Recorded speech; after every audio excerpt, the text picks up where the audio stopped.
Hello, it is Adam in the Newscast studio. And hello, it's Laura in the Newscast studio. And Laura, in classic style, because you've got many programmes to make over the next 36 hours, you're going to be here for about 10 minutes. I'll be here for 10 minutes. Marvellous 10 minutes that let's hope they will be. Yes, and that will seem very short compared to the 36 hours of broadcasting you will be doing. Yes, we are going to be on air, not me all the time, but me much of the time for 21 hours on BBC One. It's almost like there's a lot of results and a lot of different elections to get our heads around. Almost like there's a big contest on. Should we just remind everyone what we're actually looking out for? Yes. So we've got, in England, Yes. lots of local authorities, but not all of them. Correct. About 136 of them, 5,000 councillors. That's right. And more than 5,000 councillors, as you said, 136 town halls up for grabs. They are dotted around the country, not everywhere, but all the boroughs in London, some other big councils like Manchester and Birmingham have got elections too, but also lots of smaller councils too in all sorts of bits of England. So yes. So there's England, then there's Scotland, and there's Wales, and there's hugely vital national contests for the Scottish Parliament and the Welsh Parliament, otherwise known as the Senedd. And the good news is when Laura has to go off and do her day job, I will not be sat here on my own because we've got some other newscasters with us. Chris Mason is at Westminster. Hello, Chris. Hello, hello. Felicity Evans, host of our sister podcast Walescast, is in Cardiff. Hello, Felicity. Hello, Adam. And BBC Scotland editor James Cook is outside the Scottish Parliament. Hello, James. Hello, Adam. James, have you built your own studio for these elections? It looks very sophisticated where you're sitting. Yeah, they've built me this whole studio. It's just for Newscast. It's just for us. It's nice, isn't it? Are you going to send me the bill? It's definitely someone else's studio that we're squatting in. It does look good. And before we get into the issues, just like the sort of the science bit, Felicity, the big news in Wales, apart from the results and the campaigns, is the new voting system. Yes, that's right. I'm a bit jealous that James has got a special studio and I'm making do here with the Cardiff newsroom, but we're Feels like we're just on a doing okay Teams here. call with you. Yeah, I know, absolutely. I know. I couldn't even get the newsroom camera this evening. Yes, it's all up in the air in Wales. It's the first time that we've had a system like this. So we've really got very little to compare it to in terms of baselines because everything's different. We've got a new voting system, which is more proportional than first past the post, but not totally proportional. We've got new constituencies. There are only 16 constituencies now, but they are big and they will elect 6 MSs each, which means we'll also have a bigger Senedd after Thursday when the new MSs are voted in, and we'll have 96 new MSs instead of the old number, which was 60. So virtually everything is different about this election.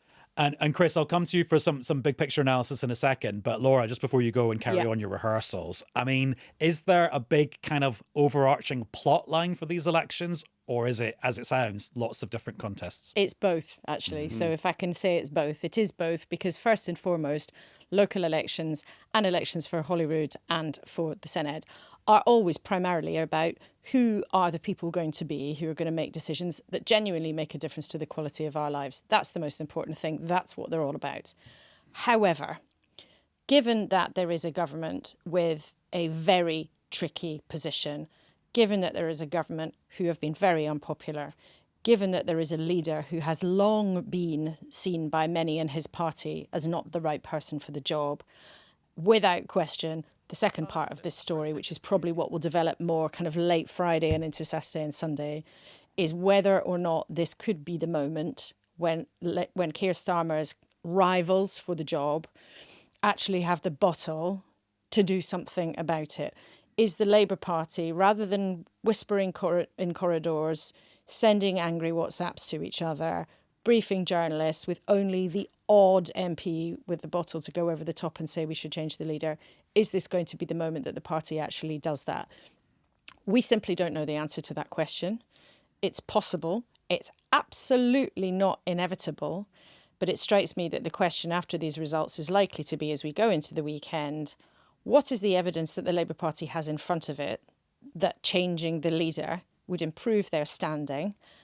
And what is the evidence that Keir Starmer can actually change and regain anything of the party's popularity? Because whether it's the polls, whether it's the conversations that we've all had on the road, whether it's the conversations we've had over a period of many months with Labour MPs, MSPs, Senedd members, activists, members of the public, they've got a very big problem. And this weekend has long been seen as the moment that whether or not Labour is going to try and fix that problem. That said, what I would just say, a member of the Cabinet said to me recently, political changes, when people think it's about a big moment, actually, it's like when you see the lighthouse in the distance. And when you're actually at the lighthouse, that's not the moment when anybody does anything because we all know it's coming. So, I know that there are people being drafted into Downing Street to help fight for the Prime Minister's authority on Friday. Obviously, people have been talking for ages about what they might do this weekend. Often, actually doesn't turn out to be the moment at all. I think I need to spend more time sailing to understand that metaphor. Well, just if you can see it coming, right? Yeah. If you can see this big fat problem coming with you, then you know how to go around it. Yes. And actually, so I probably explained it very badly as No, metaphor. not at all. No. When it was expressed to me, it was probably much more effective. So sorry about that. Laura, you please go whenever you need to go. Well, we'll all be reunited, I think, at various points over the next few days. So thank you for having me today. Newscast is always a joy to be with you. And enjoy your copious bananas and nuts, which I learned after doing my own all-nighter last year is actually the healthiest way to get through these things. It is. And then chocolate on day 2. Tea all night. Remember, tea all night and then coffee in the morning. Coffee at night.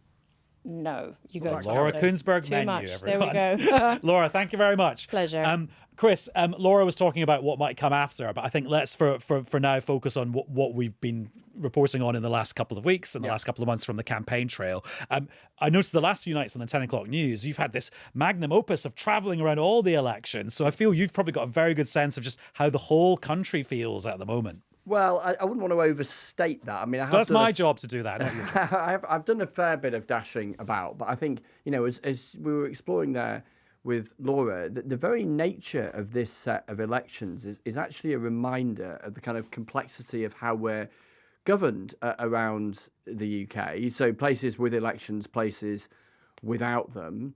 There are differences within and between the contests happening in England, in Scotland and Wales. So that's an added level of complexity. Devolved parliaments being elected in Scotland and Wales, English local authorities in parts of England, and then some mayoral races too. And sometimes it's all-out councils where every seat is being contested. In other places, it's a third of council seats being contested. And of course, those places in Northern Ireland and England without any contests at all. And I think because of that, the nature of that complexity, it is, I can't claim to be savvy about the precise mood in, parts of West Yorkshire or parts of London that I'm not familiar with, or parts of, you name it. But I think what we can take away, and the parties across the piece acknowledge, is that kind of range of competitiveness that there is now, both geographically and in party political terms, how Labour and the Conservatives both feel squeezed at the same time, and how, at least for now, this kind of multi-party politics in a multi-polity UK, with the different nations having their own, if you like, perspectives and arguments and conversations about what matters and who's up and who's down, etc., etc. That, for me, is the sort of takeaway thought at this point. And then, obviously, once the electorate has taken its collective set of decisions, then the stewing over the outcome begins. And James, I mean, at street level in the English local authority elections, so much of it seems to have boiled down to potholes. I think we're in the middle of a pothole crisis if you judge how angry and voluminous the complaints about the state of the roads have been, if you listen to like an English local radio phone-in. Even though actually English local authorities, their main jobs is looking after adult social care and facilities for children with special educational needs and disabilities. What are things you've just been hearing time and time and time again in the Scottish campaign trail? I mean, I mean, as we discussed with Alex Forsyth, that issue of the state of the cities, the state of the country, and to use a very highfalutin phrase, the public realm, has definitely come up. That's come up a lot, but pollsters will tell you that what comes up over and over and over again, and this is the case in the private polling of the political parties as well, because they all talk about it constantly, is the cost of living. It's the cost of living, it's the economy. I actually think it's interesting if you add together, the NHS comes very, very high in list of voter concerns as well, but if you add cost of living, economy, housing, which is arguably a cost of living issue together, they just seem to massively outweigh everything else. There are a lot of unhappy voters, and Adam, there's a lot of undecided voters, or at least a decent number. Maybe it's been coming down as we've got closer to the polls. And don't forget, some people have voted, in by post already. But there've been hard times, haven't they? We've had faltering growth, we've had war, we've had high inflation, problems in the NHS. So I suppose 2 questions: who do voters blame, and who do they trust to fix what's going on here? I think they're 2 of the big questions at the heart of this election. And then, Felicity, if we try and map those issues onto actual party politics and campaigns, how has that unfolded from your point of view in Cardiff? Well, I think James is bang on about cost of living being the single biggest issue in this campaign. But just to refer back to what Chris and Laura were saying, Adam, Keir Starmer is a big figure in the Senedd election campaign, undoubtedly. And Eluned Morgan, the current First Minister and Welsh Labour leader, is constantly being asked about him. Only today she was asked whether he would have to resign on Friday if there was a bad set of election results. And she said, look, I'm focusing on getting the vote out tomorrow. I'm not prepared to speculate about what might happen on Friday. So not a ringing endorsement there from Eluned Morgan currently. But when you go out and speak to voters, their big issues are cost of living. They are the state of the NHS. We have long waiting times here in Wales.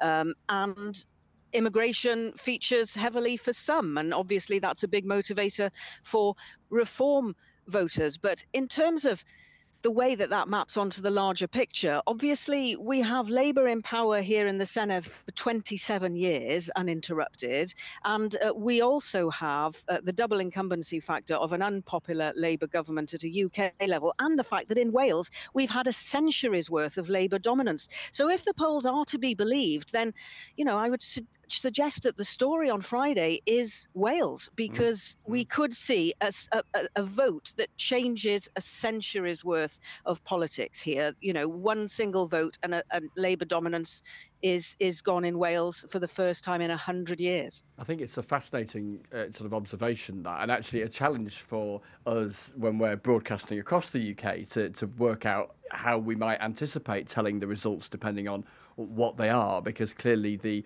prominence and significance of particular results will be determined by where it is you're watching, listening or reading around the UK. But in a scenario, and of course we await the results and the votes and decisions of millions of people, but in a scenario where as looks very likely, Labour are no longer leading the government in Wales after these elections, and potentially, if the polls are to be believed, are relegated into 3rd place, then that result, the significance of that result, the ramifications psychologically it'll have for the Labour Party, and therefore potentially for the Prime Minister, I think we really shouldn't underestimate, particularly in a context where the indications are we could see significant gains for reform in all 3 nations of the UK that have elections this time, Scotland, Wales and England. And as is widely expected, if the SNP are the biggest party in the Scottish Parliament and head into another term of governance there, yes, that's wounding for Labour, because a few years ago they might have anticipated winning there themselves, but they remain in the amongst the also-rans, if you like, as opposed to, as you were saying there, Felicity, being toppled, being removed from power, particularly after so long. This is the thing. And, I was speaking to one Welsh Labour campaigner about the experience on the doorstep. And, you speak to a lot of candidates and they'll say to you, look, it's not as bad as the polls say. I mean, they'll say it's bad, but it's not as bad as the polls say. But this chap then followed up by saying to me, I mean, they're treating us a bit like we're their ex, and with your ex, you pass the period of absolutely hating them.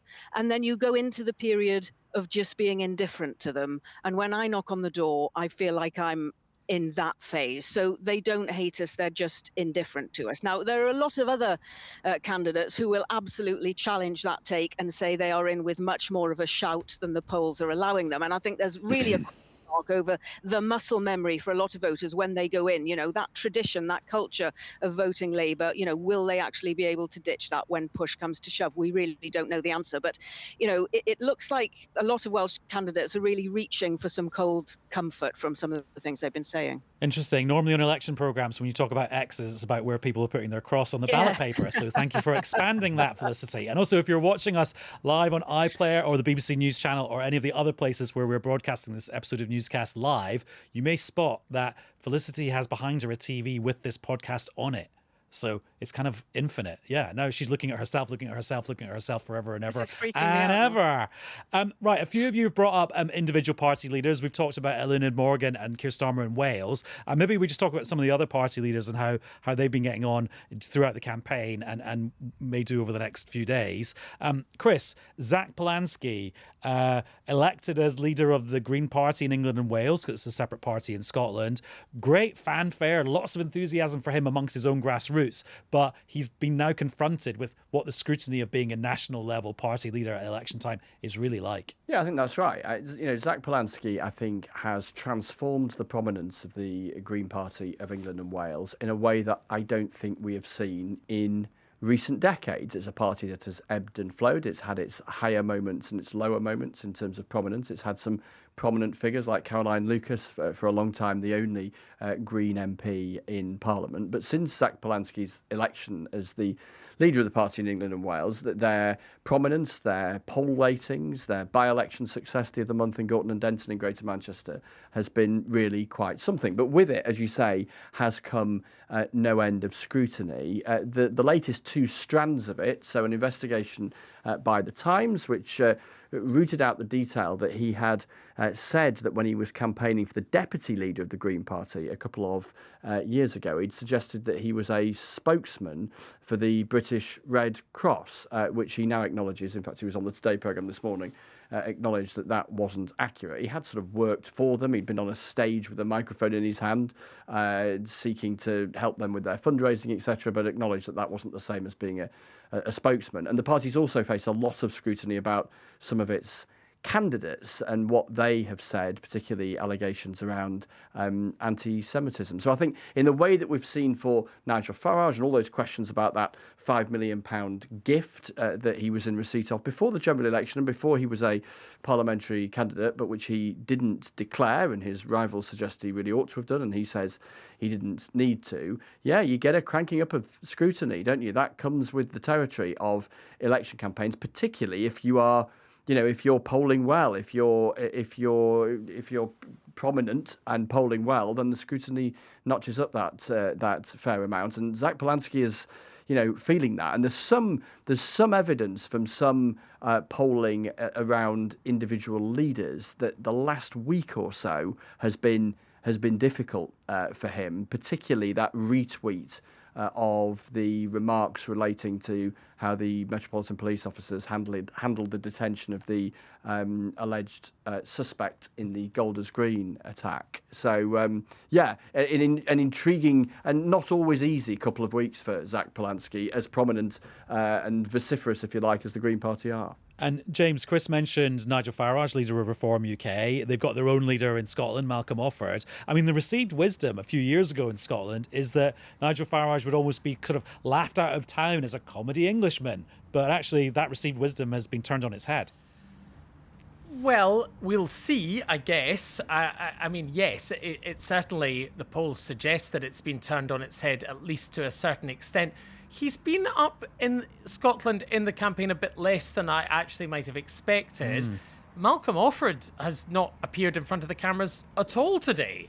My understanding is that he just didn't want to, and he's had a fairly robust relationship with the media. He said in one of the television debates, he made a specific point of declaring his wealth, how much tax he'd paid, £48 million he'd said he'd paid in tax.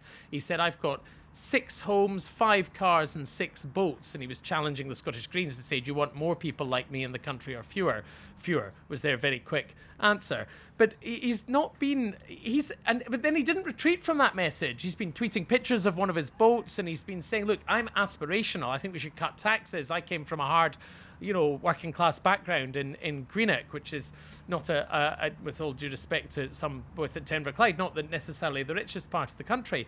So he has had an interesting campaign, and As Sarwar, the Scottish Labour leader, Adam, has had an interesting campaign as well. I mean, it's an extraordinary campaign, really, when you think about it, because before it began, he was calling for his own party leader, the man he campaigned for to become Prime Minister, Sir Keir Starmer, to quit.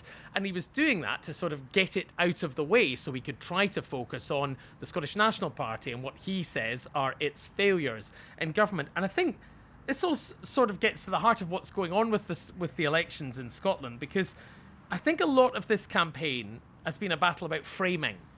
It's been a battle about who is the challenger. The voters tell pollsters over and over again that they want some sort of change.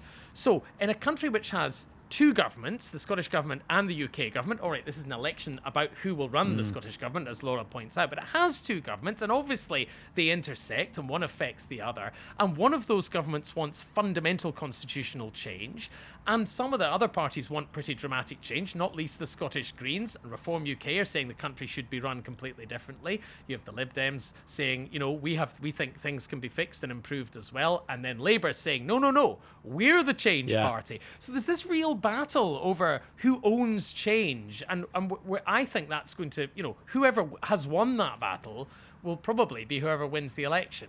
And Felicity, in terms of the leader of Plaid Cymru, Rhyn ap Iorwerth, who a few careers ago was a journalist, to what extent, I mean, he obviously presents himself as like Mr. Wales, but he's not like Mr. Wales, like a sort of like the equivalent of Alex Salmond when he was campaigning for independence for Scotland a few years ago, is he? No, that's right. I mean, he's really soft-pedaled the independence message during this election campaign. And when he, in various TV debates, for example, when he's been asked directly about it, he kind of answers the question with a question, So, an audience member in one debate said to him, look, do you have an independence agenda and all this sort of thing? And his reply was, do I have ambition for Wales? Yes, I do, that sort of thing. What the party has said, though, is that, and Rhyn ap Iorwerth has said, is that I understand that I've got to bring the people of Wales with me, and it's not going to happen without your agreement. So what the party has said in their manifesto is that they're going to spend around that they're going to spend around £500,000 on a commission that will look at, ways of sort of developing the independence agenda, if you like. But he's also ruled out during the lifetime of the next Senedd any attempt to hold a referendum on independence. So it's something that, he is trying to draw attention away from, I would say, and he is focusing far more on presenting Plaid Cymru as the way to stop reform winning the Senedd election. And I say winning, no one is likely to get a majority. I'm talking about maybe being largest party here. So he is trying to present this as a two-horse race, Plaid Cymru versus reform. The other parties obviously are challenging that narrative, saying, no, under this new, more proportional system, it isn't just a two-horse race. You don't have to vote like that. And Chris, do you want to just say a few words about Kemi Badenoch, the Conservative leader, and Ed Davey, the Lib Dem leader? And obviously, bearing in mind what you said at the start, their parties are fighting different campaigns in different contexts around the UK, but they are the leaders of their parties nationally. Yeah, so a couple of things. So in summary, the Conservatives are expecting to go backwards in these elections, and the Liberal Democrats are expecting to go forwards. Just to unpack both of those a little, the curiosity with Kemi Badenoch is that she leads a party and took over the leadership of a party that was nursing the colossal wound of a colossal defeat at the last general election. And since then, the party has gone, in many senses, backwards in the opinion polls and backwards in its head count of MPs with the defections that there have been to Reform UK. And yet, the party, the parliamentary party, seems chipper. It seems relatively together. The loss of people like Robert Jenrick, I think, to Reform has actually helped that. There's a sense around Kemi Badenoch and her MPs that she has worked her way into the role, that she's more confident in the role, that she is more prominent. She appears to be outperforming her own party in terms of popularity. Perhaps that's inevitable given where the party was after such a crushing general election defeat. I think for her perspective in this set of elections, they will lose seats overall, but it won't be as bad a night or series of days of results for them compared with how it is for the Labour Party in all likelihood. And so, if you like, their misery will be drowned out by that we expect the Labour Party to have inflicted upon it. As for the Liberal Democrats, they are scrapping in this sort of multi-party world. They are no longer, if you like, as prominent a alternative to the big two at Westminster as they might once have been in some contexts, because there are so many others competing to kind of fill that slot. I think they will make advances, particularly in places where they made advances at the Conservatives' expense at the general election a couple of years ago. So places like Surrey and Hampshire in the south of England. They've got their eyes on places like Stockport and Hull as well. And I should say that for all of these contests, there's a full list of candidates on the BBC News website. But yeah, they are looking to make some progress against what's been occasionally a bit of chat at Westminster among some of their MPs privately about whether or not they are making the most of their 72 MPs at Westminster. But I think Ed Davey, in all likelihood, come the weekend, will have things he can point to that amount of progress from his perspective.